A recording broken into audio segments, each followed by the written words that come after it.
Assalamualaikum warahmatullahi wabarakatuh. Selamat sore dan salam sejahtera bagi kita semua. Jadi di sini saya Muhammad Ridha Armanda dengan nomor induk mahasiswa 1208 2021 0520, mahasiswa eksekutif Fakultas Ekonomi dan Bisnis dan jurusannya manajemen Unpad.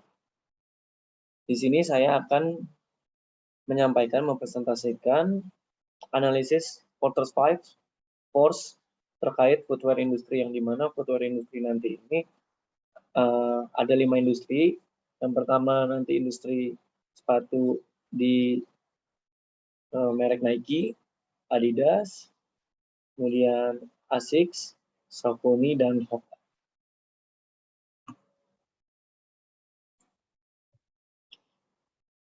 Berikutnya untuk presentasi saya, isinya ada navigation pack-nya. Yang pertama terkait pendahuluan, nanti ada penjelasan tentang metode, literatur review, hasil dan pembahasan, implikasi manajerial, dan kesimpulan. Pendahuluan.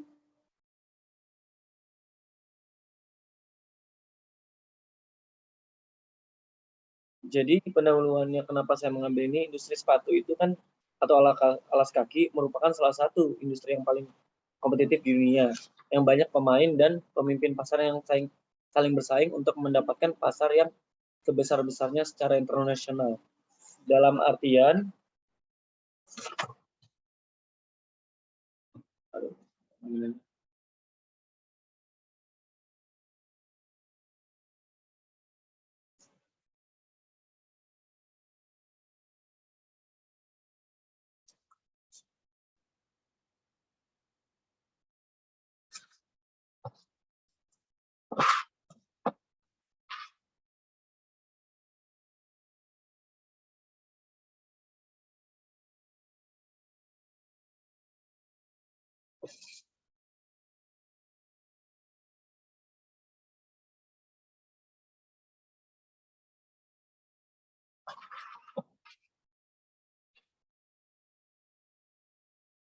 Assalamualaikum warahmatullahi wabarakatuh. Selamat sore dan salam sejahtera bagi kita semua.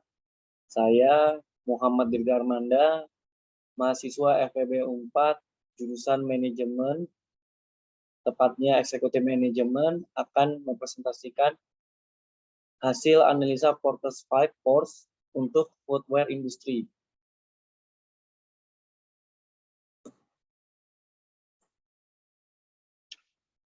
Navigation page. Jadi di dalam presentasi saya ini saya akan membahas yang pertama dari pendahuluan, metode, literature review, hasil dan pembahasan, implikasi manajerial, dan kesimpulan.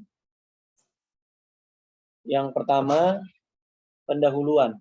Industri sepatu atau alas kaki, footwear industry, merupakan salah satu industri yang paling kompetitif di dunia, dengan banyaknya pemain-pemain dan pemimpin pasar yang saling bersaing satu sama lain untuk mendapatkan pasar yang sebesar-besarnya secara global atau internasional.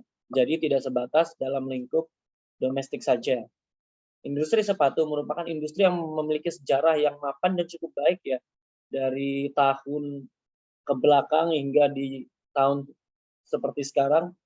Industri yang salah satunya itu memiliki industri bisnis yang strategis, yang terdefinisi dengan baik, transparansi, dan dengan ketersediaan data yang dapat diakses dengan mudah. Terdapat berbagai pemain besar dalam industri sepatu, di antaranya Nike, Adidas, Hoka, Saucony, dan Asics. Kelima merek tersebut yang saya sebutkan telah dikenal secara global dan memiliki pangsa pasarnya masing-masing. Tingkat kompetisi industri ini kemudian dapat dianalisis atau dianalisa dengan menggunakan Porter's Five Force. Dan terkait industri sepatu ini berdasarkan laporan World Sport Fair, meskipun masih terdapat pembatasan proses manufaktur di beberapa negara, tidak sebatas di produksi tempat sepatu tersebut, sepanjang tahun 2021, produksi sepatu secara global telah mencapai 22 miliar pasang alas kaki yang menunjukkan peningkatan sebesar 8,6% dari tahun sebelumnya. World Footwear 2022. Hal ini menunjukkan bahwa sepatu atau industri sepatu merupakan industri yang sangat mapan dan memiliki persaingan yang sangat ketat. Porter Five Force merupakan model yang dikembangkan oleh Michael Porter untuk menggambarkan kompetisi dalam sebuah industri yang terdiri dari 5 kekuatan yang mempengaruhi unit bisnis. Tekanan atau kekuatan tersebut dibagi menjadi 5 kelompok yang kemudian menjadi Porter's Five Force. Hubungan dari 5 kelompok tersebut akan disampaikan di section berikutnya. Metode yang digunakan dalam penelitian ini menggunakan model 5 kekuatan Porter untuk menganalisa lingkungan persaingan industri sepatu dengan 5 sampel industri yang diteliti, yaitu Nike, Adidas, Hoka, Saucony, dan Asics. Masing-masing sampel akan dianalisa secara umum dengan menggunakan model Porter's Five Force. Kemudian, analisa tersebut juga dilakukan dengan pendekatan deskriptif terhadap rangkuman keuangan 3 tahun ke belakang, jadi dari 2019, 2020, 2021. Dan dari masing-masing industri untuk menjelaskan seberapa efektif strategi industri tersebut diterapkan.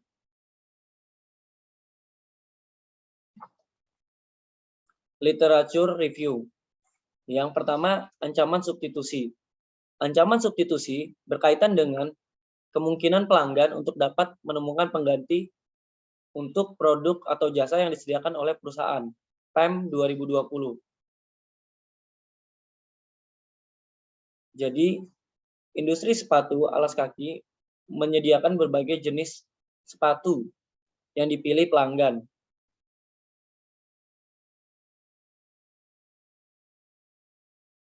Namun, kemudian sebagian besar merek lokal tidak akan memiliki reputasi sebaik merek yang menjadi sampel dan kinerjanya terkadang juga masih meragukan untuk sepatu-sepatu merek lokal yang terkait substitusi ini. Jadi, pilihan utama untuk substitusi bagi konsumen dalam industri ini dapat datang dari merek-merek lokal yang menyediakan alas kaki. Namun, kemudian pelanggan yang memiliki kesadaran merek akan lebih memilih untuk membeli merek yang asli daripada membeli produk tiruan dari merek tersebut. Sehingga seluruh ancaman substitusi di industri sepatu ini cukup rendah. Karena kesadaran dari pelanggan akan merek yang dibeli ini cukup disayangkan jika harus membeli merek lokal, brand lokal, meniru atau tiruan yang tidak jelas kualitas dari merek sepatu tersebut. Yang kemudian adalah kekuatan pemasok. Pemasok harus dijadikan pertimbangan dalam menganalisa suatu industri, karena pemasok memiliki kekuatan memanipulasi harga produk atau jasa di industri. Industri menggunakan bahan baku meliputi kertas, karet sintetis, senyawa, plastik, nilon, kulit, poliuretan, dan kanvas. Perusahaan besar seperti Nike dan Adidas melakukan pasokan yang sangat besar ke beberapa daerah secara global. Dan dia memasok hal tersebut dengan menerapkan standar yang ketat bagi pemasok untuk menyediakan produk dengan kualitas terbaik. Sebagai contoh, Nike memiliki supplier Code of Conduct dan Adidas memiliki supplier Code of Conduct of Supplier yang digunakan kedua perusahaan tersebut untuk memastikan bahwa pasokan mereka ini sesuai dengan kehendak perusahaan. Hal ini disebabkan karena hampir semua produk alas kaki yang dipasarkan oleh perusahaan-perusahaan tersebut diproduksi di berbagai negara berkembang dengan membuat kontrak dengan produsen independen Nike 2022. Hal ini kemudian menyebabkan kedudukan perusahaan terhadap pemasok lebih kuat sehingga kekuatan pemasok rendah karena pemasok akan tunduk pada berbagai kebijakan yang dibuat oleh perusahaan sebagai pemain besar industri. Pada akhirnya seperti itu. Kemudian ancaman pendatang baru. Dalam lingkungan ekonomi secara umum, ketika potensi suatu cukup besar, karena keuntungan berubah menjadi penarik, pesaing baru bisa selalu masuk dan merebut pangsa pasar perusahaan. Di dalam industri sepatu ini, pada saat yang sama, pemain lama seperti perusahaan yang dijadikan sampel telah memiliki kontrak dan perjanjian dengan berbagai pemasok, pengecer, pedagang grosir yang sudah mapan. Hal tersebut akan semakin mempersulit pendatang baru untuk menemukan pemasok dan bahan baku serta dalam melakukan pendistribusian dan penjualan. Sehingga dapat disimpulkan bahwa dalam industri sepatu, industri ini ancaman pendatang baru itu rendah. Jadi, jika kita bergerak di bidang industri, ancaman pendatang baru dikarenakan sudah dipegang oleh merek-merek besar seperti Nike dan Adidas, ancaman pendatang baru untuk mereka itu sangat kecil. Yang berikutnya adalah kekuatan pembeli. Kekuatan pembeli. Adanya pembeli dengan kekuatan pasar yang tinggi yang menekan harga di bawah atau meminta kualitas yang lebih lama, secara umum kekuatan relatif terhadap pembeli tinggi jika mereka besar dan sedikit, dan mereka dapat dengan mudah memiliki pemasok lain. Meskipun pelanggan dengan mudah berganti dari satu merek ke merek lain, namun ketika pelanggan menghargai brand recognition, maka sebagian besar dari mereka akan lebih memilih untuk membayar dengan harga yang lebih tinggi untuk mendapatkan produk dari merek yang mereka inginkan. Penelitian yang dilakukan di Indonesia menunjukkan bahwa meskipun produk footwear yang asli memiliki harga yang lebih tinggi dari produk tiruan atau produk palsu, pelanggan akan tetap memiliki intensi untuk membeli produk yang dianggap memiliki citra merek yang lebih baik dan membuat penggunanya merasa percaya diri, nyaman, dan memiliki gengsi produk. Mangundap, Messi, and Rumokoi 2018, sehingga dapat disimpulkan bahwa kekuatan pembeli adalah moderat atau di posisi tengah. Jadi tidak mempengaruhi secara langsung pada industri sepatu. Jadi di posisi tengah. Yang berikutnya adalah persaingan kompetitif.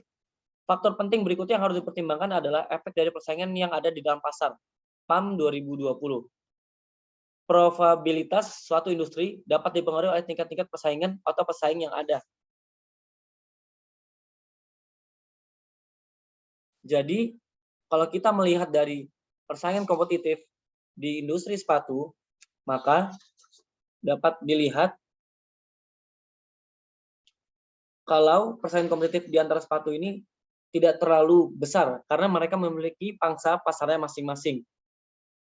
Persaingan yang terjadi antara kedua perusahaan, sekarang kita bicara terkait dua perusahaan yang besar yang memiliki persaingan kompetitif atau yang sangat kompetitif, yaitu Nike dan Adidas.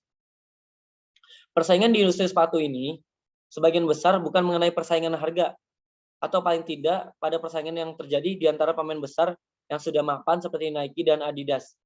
Persaingan yang terjadi antara kedua perusahaan tersebut terjadi untuk mendapatkan pangsa pikiran dan aspek-aspek seperti kampanye, pemasaran, duta merek, proliferasi produk, dan branding untuk semakin meningkatkan kesuksesan mereka. Xiang 2019. Ketika pelanggan merasakan kepuasan, maka kemudian kelekatan merek akan meningkat dan pada akhirnya akan membawa pangsa pasar yang lebih besar bagi perusahaan. Sehingga dapat disimpulkan bahwa persaingan di industri alas kaki pada dasarnya dipimpin oleh pemain-pemain besar yang sudah mapan, Nike dan Adidas, serta diikuti oleh pengikut pasar seperti Hoka, Saucony, dan Asics yang juga menjadi sampel dalam penelitian ini.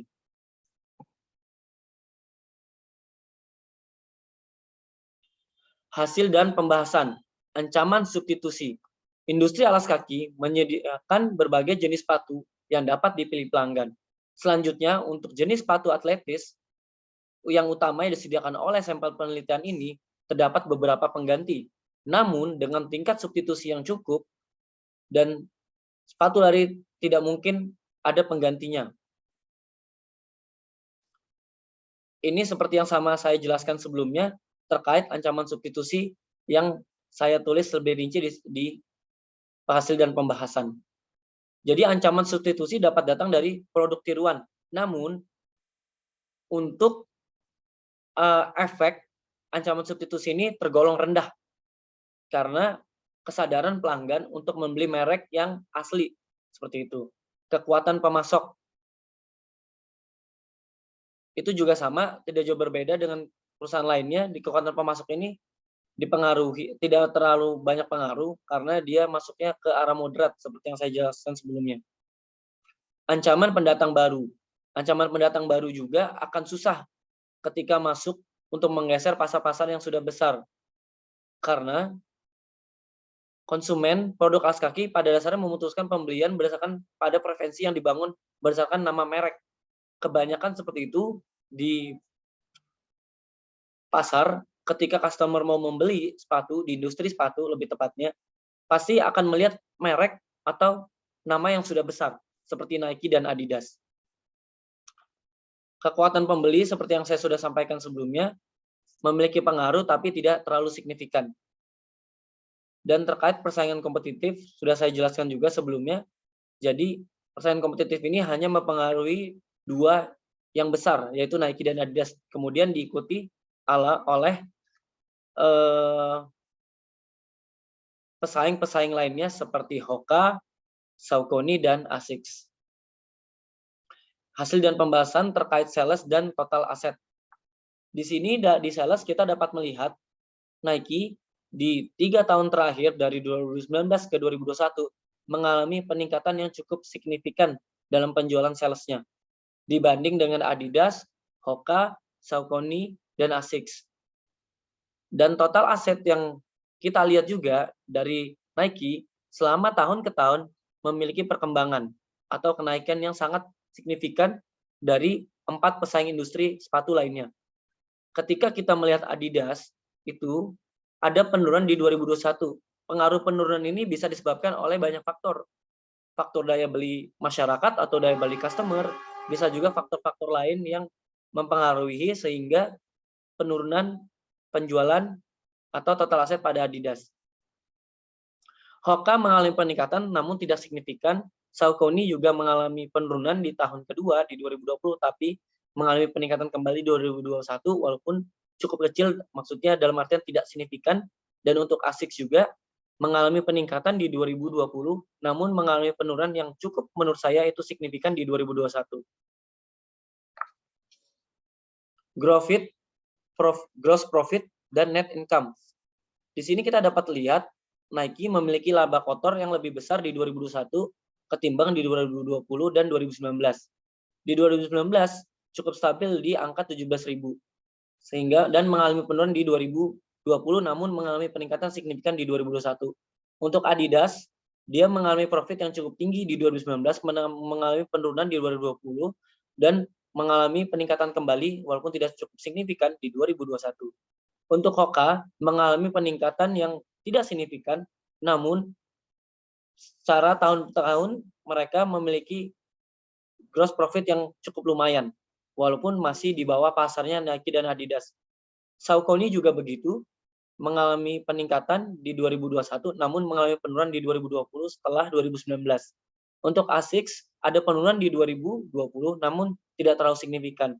Pengaruh penurunan ini disebabkan oleh satu hal atau satu kemungkinan, yaitu pandemi COVID-19. Sehingga adanya penurunan dari gross profit.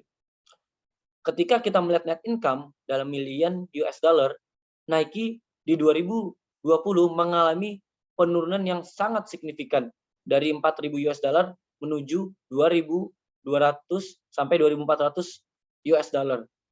Ini pun terjadi juga sama dengan pesaing lainnya, terjadi penurunan dikarenakan dia harus bertahan terhadap pandemi COVID-19. Dan itu juga terjadi di Adidas, Hoka, Saucony, dan Asics yang bahkan mengalami minus yang cukup besar. Namun di 2021 dari grafik ini kita dapat melihat sangat signifikan terhadap produk Nike dengan penjualan net income-nya hampir mendekati 6.000 US dollar dan disusul oleh Adidas, Hoka, Asics, dan Saucony terakhir. Kemudian masuk ke dalam implikasi manajerial. Porter's Five Force digunakan untuk menganalisa kondisi industri alas kaki footwear berdasarkan pada beberapa perusahaan yang ada di dalamnya, yaitu Nike, Adidas, Hoka, Saucony, dan Asics. Berdasarkan analisa yang dilakukan dalam penelitian ini, manajer diutamakan, terutama perusahaan alas kaki yang ingin memasuki pasar global dapat mempertimbangkan kembali strategi perusahaan yang akan digunakan jika akan memasuki pasar alas kaki global. Persaingan di industri alas kaki global sangat ketat dengan adanya pemimpin pasar raksasa yang menguasai pasar seperti Nike dan Adidas, dan perusahaan-perusahaan yang skalanya lebih kecil yang tak kalah tangguh seperti Hoka, Saucony, dan Asics. Kesimpulan dari presentasi ini atau analisa Porter's Five Force dalam industri sepatu atau alas kaki merupakan industri yang telah mapan dengan persaingan yang ketat. Terdapat berbagai merek yang sudah dikenal masyarakat secara global, Nike, Adidas, Hoka, Saucony, dan Asics, yang menyediakan produk alas kaki dengan kualitas dan reputasi yang sangat baik. Tulisan ini telah melakukan analisa industri alas kaki dengan menggunakan Porter Five Force. Hasil menunjukkan bahwa secara keseluruhan industri ini sudah matang dengan ancaman substitusi di industri yang rendah oleh Tier 1 atau palsu, kekuatan pemasok yang rendah, ancaman pendatang baru yang rendah, kekuatan pembeli yang moderat, dan persaingan kompetitif yang tinggi antar merek sepatu. Analisis terhadap laporan keuangan juga menunjukkan bahwa terdapat perusahaan besar yang memimpin di industri ini, seperti Nike dan Adidas. Dan terdapat perusahaan lain juga yang menunjukkan ketahanannya dalam industri ini, seperti Hoka, Saucony, dan Asics. Sekian presentasi yang dapat saya sampaikan terkait Porter's Five Force di bidang industri sepatu. Selamat sore.